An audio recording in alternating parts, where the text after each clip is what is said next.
Hello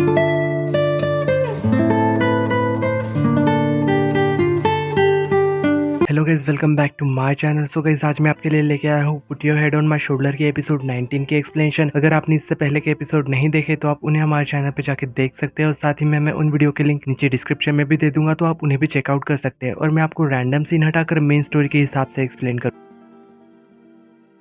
तो episode 9 की starting में हमें यहाँ दिखाया जाता है कि जब गोए का काम खत्म हो गया था तो वो यहाँ मोमो को बुला रहा था, लेकिन वो तो उसके बेड पे ही वो सो चुकी थी और गोए भी यहाँ चाहता था कि वो तो यहाँ पे ही सोए। और बाद में वो भी उसे ब्लैंकेट ओढ़ा देता है और वो भी वहीं पे लेट जाता है। और यहाँ वो मोमो को देख के स्माइल ही बस किए जा रहा था। फिर हमें नेक्स्ट डे दिखाया जाता है, जहाँ जैसे ही उसकी आँख खुलती है तो वो देखता है कि मोमो तो उसके पैर पे सो रही थी और वो यहाँ पे धीरे धीरे अपना पैर निकालने की कोशिश भी कर रहा था, लेकिन मोमो उठने में ही उठ जाती है। और तभी अचानक से ना इन दोनों के पेरेंट्स वहाँ आ गए थे और ये दोनों ही काफी ज्यादा डर गए थे, क्योंकि हाँ उन लोगों को लग रहा था कि कहीं वो गलत ना समझ ले। तो यहाँ गोए ना विंडो के बाहर जाके दीवार से कूद के उसके कमरे में चला जाता है, यानी कि मोमो के रूम में चला गया था। और जैसे यहाँ पे उन दोनों के पेरेंट्स उनके रूम के बाहर आते हैं तो वो दोनों एक दूसरे के रूम से बाहर आ रहे थे। तो यहाँ मोमो की मॉम कह रही थी कि क्या तुम दोनों ने फिर से रूम एक्सचेंज कर लिए, लेकिन गोए और मोमो इस बात पे उनके कोई भी जवाब नहीं देते, जबकि ये सब लोग यहाँ पे हॉल में बैठे हुए थे और गोए और मोमो इन दोनों के रिलेशनशिप के बारे में बात कर रहे थे। तो यहाँ पे गोए की मॉम कह रही थी कि ये दोनों एक दूसरे के साथ है और हमें तो अब इन दोनों के एंगेजमेंट के बारे में सोचना चाहिए। तो यहाँ पे इन दोनों की मॉम है ना, वो दोनों मिलकर सोचने लग जाती है कि इन दोनों की शादी हम कहाँ पे कराएंगे। और यहाँ तो वो उन दोनों के एंगेजमेंट की डेट भी फिक्स करने लग गई थी। तो यहाँ गोए की मॉम कहती है कि हमें तो उन दोनों से भी पूछना चाहिए ना, और वो यहाँ पे फिर उन दोनों से शादी के लिए पूछ रहे थे, जिसपे गोए कहता है कि वो अडल्ट है इसलिए वो अपना डिसीजन आराम से लेंगे। और यहाँ पे वो उन लोगों से ये भी कहता है कि उसने अभी शादी के बारे में नहीं सोचा है। और इस बात पे मोमो के डैड ना थोड़े से नाराज हो जाते हैं और वहां से उठ के चले जाते हैं। बाद में वो सभी वहां से चले गए थे और इन दोनों को फिर हमें बस स्टैंड पे दिखाया जाता है। तो यहाँ मोमो उससे पूछ रही थी कि क्या हम दोनों शादी करने वाले हैं, जिसपे गोए कहता है कि हाँ हम शादी जरूर करेंगे और तुम्हें इस बारे में इतने सोचने की जरूरत नहीं है। वही मोमो की मोम यहाँ उसके डैड को समझा रही थी कि गोए मोमो के लिए सबसे अच्छा लड़का है, पर उसके डैड तो यहाँ वो कह रहे थे कि हमारी बेटी भी बहुत अच्छी है। वही दूसरी तरफ गोए की मोम उसके डैड को बता रही थी कि गोए ने ऐसा क्यों कहा कि उसने अभी शादी के लिए नहीं सोचा है। वही जब यहाँ पे गोए को दिखाया जाता है अपने लैब में तो वो देखता है कि जाओली वहीं पे सो गया था। तो गोए उससे कह रहा था कि हमारा एग्जाम ना करीब आ गए हैं। तो यहाँ पे जाओली ना उससे और नोट्स मांग रहा था। अगले सीन में हमें यहाँ फूफाई को भी दिखाया जाता है, जो अपने रूममेट्स को उठा रहा था और बता रहा था कि वांगशाई यहाँ पे आने वाली है, और वो अपने पूरे रूम की सफाई करने लग जाता है। और फिर यहाँ पे वांगशाई आ गई थी, ये दोनों साथ में बैठे हुए थे और वो कह रहा था कि वो दोनों बहुत ही ज्यादा नर्वस है। असल में यहाँ पे उन लोगों का रिजल्ट आया था एग्जाम का और वो दोनों यहीं पे चेक कर रहे थे। तो यहाँ पे वांगशाई का रिजल्ट ना बहुत ही अच्छा आया था, क्योंकि वो पढ़ाई में भी काफी अच्छी है, इसलिए वो ज्यादा खुश होके फूफाई को हक कर लेती है। और फिर जब वो उससे दूर होती है तो यहाँ पे फूफाई ना फिर से उसे हक कर लेता है। फिर हमें यहाँ पे लैब में गोए के दोस्त को दिखाया जाता है, जो कि उसे रुकने के लिए कह रहा था क्योंकि उसे गोए की हेल्प चाहिए थी, पर गोए तो उससे कह रहा था कि वो अभी फ्री नहीं है और साथ ही में मुझे मोमो से भी मिलने जाना है। और ये बात जब सीनियर सुनती है तो वो थोड़ी सैड हो जाती है। और वही इधर वांगशाई और फूफाई अपना रिजल्ट चेक कर रहे थे। तो यहाँ अब वांगशाई ना फूफाई का रिजल्ट चेक कर रही थी। तो यहाँ फूफाई ना काफी डर गया था। यहाँ वांगशाई उसे बता रही थी कि तुम पास हो गए हो, और ये दोनों ही काफी खुश लग रहे थे। तो यहाँ फूफाई उससे कह रहा था कि मैं पास तो हो गया हूँ, लेकिन मुझे मेरा गिफ्ट चाहिए, और वो उसे गाल पे किस कर लेता है। दूसरी तरफ हमें यहाँ पे गोए को लाइब्रेरी में दिखाया जाता है, जो कि पढ़ रहा था। तभी वही सीनियर स्टूडेंट उसके पास आके बैठ जाती है, और असल में शायद वो यहाँ पे उसे एग्जाम के बारे में बताने आई थी, क्योंकि जो एग्जाम होगी ना उसके अंदर काफी सारे कैलकुलेशन होंगी और शायद तुम्हारे लिए वो बहुत ज्यादा डिफिकल्ट होंगे। तभी यहाँ पे जाओली भी आ जाता है और वो गोए से पूछ रहा था कि सीनियर तुम्हें क्या बता रही थी। तो गोए उससे कहता है कि तुम चिंता मत करो, वो मुझे सिर्फ टिप्स देने आई थी। इसके बाद जाओली गोए से क्वेश्चन पूछ रहा था और वो उसे समझाने लग जाता है, और इतने में ही सीनियर बिना कुछ कहे वहां से चली जाती है। तभी गोए को यहाँ पे मोमो का कॉल आ जाता है, जो उसे बता रही थी कि वो आज बिल्कुल भी फ्री नहीं है और आज उसे बहुत ज्यादा काम है। तो यहाँ गोए उससे कह रहा था कि कोई बात नहीं, तुम फ्री होके मुझे कॉल कर देना और बाद में मैं तुम्हें पिक करने आ जाऊंगा। जब मोमो वापस जा रही थी तभी यहाँ पे उसे एक लड़की मिलती है, यानी कि उसकी फैन होगी शायद। यहाँ वो उसे ना उसकी आवाज रिकॉर्ड करने के लिए कह रही थी। अब मोमो तो यहाँ पे उसे ऐसा करने से मना कर रही थी, लेकिन यहाँ पे वो लड़की ना उसका फोन उसके पास देके वहां से चली जाती है। फिर जब यहाँ मोमो अंदर जाती है तो वो एक एक्ट्रेस से जाके टकरा जाती है, जो कि यहाँ पे उसकी इंसल्ट कर देती है, यानी कि मोमो की। अब मोमो यहाँ पे फिर लिंजे कुन से मिलने आ गई थी और उसे वो मोबाइल फोन दे देती है। तब यहाँ पे वो उसे बता रहा था कि वो एक्ट्रेस ना तुमसे जलती है, इसीलिए वो तुम्हारे साथ ऐसा बिहेव कर रही थी, तुम टेंशन मत लो। और यहाँ वो उस रिकॉर्डिंग के लिए मान जाता है, जिसके बाद हमें उस एक्ट्रेस को दिखाया जाता है जहाँ यहाँ मोमो उस एक्ट्रेस के लिए चाय लेके आई थी और साथ ही में वो उसे बार बार काम बता रही थी। और इस बात पे लिंजिकुन उस एक्ट्रेस से कहता है कि तुम्हें क्रू मेंबर्स को बार बार इस तरह से परेशान नहीं करना चाहिए, वरना वो इस बात को ना प्रेस में बता देगा। और शायद इस बात पे वो एक्ट्रेस भड़क गई थी और वहाँ से चली जाती है। तभी मोमो यहाँ पे फिर से उसके लिए कोल्ड ड्रिंक लाई थी, पर वो तो वहाँ से जा चुकी थी। तो यहाँ पे उसमें से एक कोल्ड ड्रिंक ना वो लड़का मोमो को दे देता है और उससे कह रहा था कि वो एक्ट्रेस ना बहुत अकड़ू है। वही इधर इन दोनों को दिखाया जाता है जो कि लंच पे आए हुए थे, जहाँ फूफा उससे कह रहा था कि उसे ना उसका गिफ्ट ना थोड़ी देर पहले ही मिल चुका है। और तभी यहाँ पे अचानक से उसे उसका डैड का कॉल आ जाता है और वो उसे बता रही थी कि उन्होंने उसके लिए एक बहुत ही अच्छी लड़की ढूंढी है और वो ना उस लड़की से उसे मिलवाना चाहते हैं। पर ये बात सुन के उसे गुस्सा आ गया था और वो उनके सामने यहाँ वोंगशाई की तारीफ कर रहा था और वो कह रहा था कि उसे किसी और से नहीं मिलना। वही दूसरी तरफ हमें यहाँ पे शूटिंग पे दिखाया जाता है, जहाँ पे वो एक्ट्रेस ना सभी क्रू मेंबर्स को शूटिंग खत्म होने की वजह से वो उन लोगों को डिनर पे बुला रही थी। बट मोमो तो यहाँ पे नहीं जाना चाहती थी। तो यहाँ वो एक्ट्रेस उससे फोर्स करती है कि तुम्हें आना ही होगा और यहाँ मोमो को फिर ना चाहते हुए भी उसके साथ जाना पड़ता है। इसलिए वो बाद में गोए को फोन करके इन्फॉर्म कर देती है कि वो आज थोड़ा लेट हो जाएगी और वो अपने लोकेशन उसे सेंड कर देती है। फिर नेक्स्ट सीन में हमें यहाँ पे इन सब लोगों को डिनर पे दिखाया जाता है। तो यहाँ वो एक्ट्रेस मोमो से बुरा बर्ताव करने के लिए उससे सॉरी कह रही थी और वो यहाँ पे मोमो को बहुत ज्यादा ड्रिंक करवा देती है और शायद ये उसी का प्लान था कि मोमो को कुछ ज्यादा ही ड्रिंक करवा दिया जाए। और यहाँ लिंजिकुन को उस एक्ट्रेस की ऐसी हरकत देख के काफी गुस्सा आ रहा था और वो उसे रोकने जाने ही वाला था कि उसकी मैनेजर उसे रोक लेती है और कह रही थी कि वहाँ पे कैमरास लगे हुए हैं। तभी यहाँ पे वो एक्ट्रेस उससे कह रही थी कि मोमो अब होश में नहीं है तो तुम ना उसे उसके घर छोड़ आओ। पर तभी यहाँ पे अचानक से गोए वहाँ आ जाता है और यहाँ पे ये सब लोग उसे देख के यहाँ पूछ रहे थे कि तुम कौन हो। और इस बात पे गोए कहता है कि वो मोमो का बॉयफ्रेंड है, बट वो ना उससे सबूत मांगता है कि इसका क्या सबूत है कि तुम उसके बॉयफ्रेंड हो। तो यहाँ पे गोए ना मोमो से पूछ रहा था कि चार्ली का डैड कौन है और साथ ही में ये भी पूछता है कि चार्ली की मॉम कौन है। तो यहाँ पे वो बताती है कि चार्ली के डैड तुम हो और चार्ली की मॉम मैं। वो जो सफाई वाला रोबोट है ना, इन दोनों ने उसका नाम चार्ली लिखा है। और ये सब सुनने के बाद ये सब लोग शॉक हो गए थे। बाद में गोए मोमो को वहां से ले जाता है और रास्ते में जाते वक्त यहाँ मोमो को अचानक से उल्टी आ जाती है। तो गोए उससे यहाँ पे मदद कर रहा था। मोमो तो यहाँ पे बिल्कुल भी होश में नहीं थी। तो यहाँ गोए ना उसे अपनी पीठ पे उठा के ले जा रहा था और मोमो ना यहाँ पे काफी अजीब से हरकतें कर रही थी क्योंकि वो ड्रंक थी ना और वो उसके एयर में फूंक मार रही थी, जिससे कि गोए को काफी अजीब लगता है कि ये सब ये क्या कर रही है। बाद में वो उसे फिर घर ले जाता है और इसी सीन के साथ एपिसोड 19 की एंडिंग होती है।